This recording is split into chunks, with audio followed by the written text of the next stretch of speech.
Het parkbos bij Huizen Olteterp, online begin 19e eeuw. Met geweldige boekenbjemmen die het intussen haar best die het hoorn ha.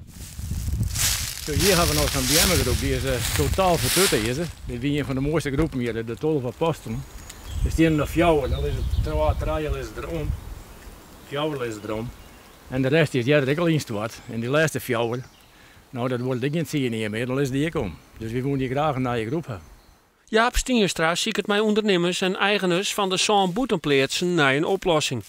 Liggen nog 3000 bunden om parken, bosken en paden met opknapt worden.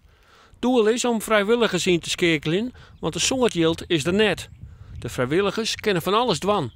Kan ik gewoon weer werken in de bosje, kan ik met de schepen met mensen heen gaan en met de paarden met netjes. Je kan misschien meinen waar we een boomplantdag houden. Maar je kan ook wel bezieken om op een actie, mijn acties, ja, yield van BM te krijgen van naar je woonplant. De natuurpracht van Beetse Zwijg en Olteterp moet weer strielen van toeristen en orenleefhavers.